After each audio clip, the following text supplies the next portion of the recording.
Phew! What an emotional piece for such a good comedy. In that video, the main character, JD, if you haven't watched the show, he's a very, very outgoing guy. He's very caring, which sometimes leads him into trouble. But he's always willing to lend an ear. And unfortunately, in this particular episode, things just kept piling up, and so he ends up taking everything that people have told him, and he turns around and uses it to say, "Hey, you guys need to straighten out. I can't always be there for you."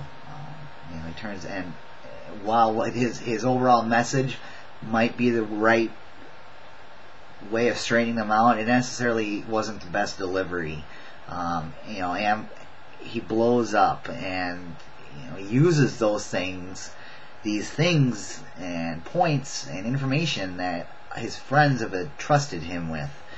And I know everybody comes to a breaking point sometimes, but ambushing is not the best way to release that energy, so to speak. The book defines ambushing as listening carefully for the sole purpose of attacking a speaker.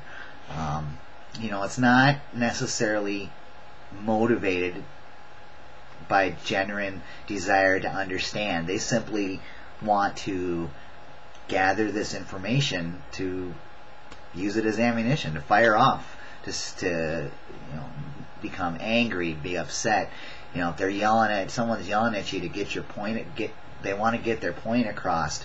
Well, they take everything that you've told them, and they weren't even paying attention to what you told them. They just they fired it back at you in a negative way. So they're not listening to you either. So when someone uses ambushing, they've essentially used. They weren't listening to you, so maybe they were using pseudo listening while gathering that information. Unfortunately, that this can rouse defensiveness in others as well. We don't want to speak up when we feel that we're going to be attacked for what we're saying. So then the lines of communication are completely severed altogether. I'd like to think about a good example that I've been reflecting on is and we've been talking about this at work a lot, holding others accountable for their actions. It's a hard thing to do because like I said, you don't want to speak up when you feel like you're going to be attacked. So if I come up to a coworker and say, "Hey, I feel that you're doing this wrong," or "I feel this is inappropriate," they might not even listen to the message that you're saying and fire right back off at you because they'll be angry that you spoke to them in the first place. That's ambushing. So that message that I'm trying to communicate to them is not getting through anyway. So then holding someone accountable has lost its meaning. I see that a lot at work, and it's really unfortunate. I've never been one to not speak my mind and hold somebody accountable, and I have been.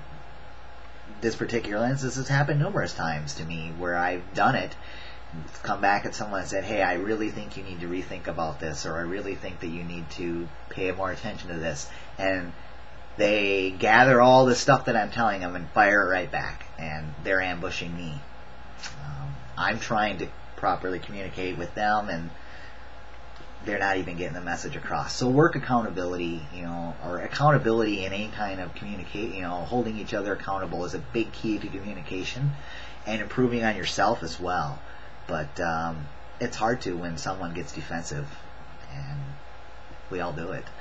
I was thinking about ways to avoid this behavior.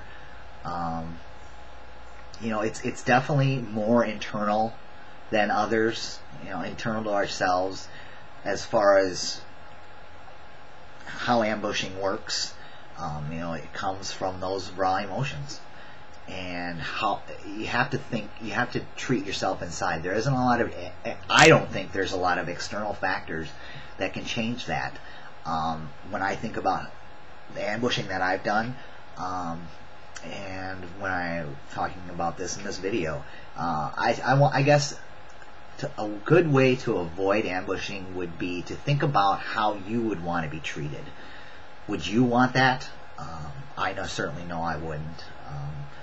When I'm trying to communicate with someone, and as we're learning in class, it's open communication is key for everything. So if you can't take somebody's info in without using it back, at firing it back at them in the wrong way, in the wrong context, then you need to think about that, and it's an internal thing. How would you want to be treated? Would you want to be fired back upon? I certainly wouldn't want to. So that's all.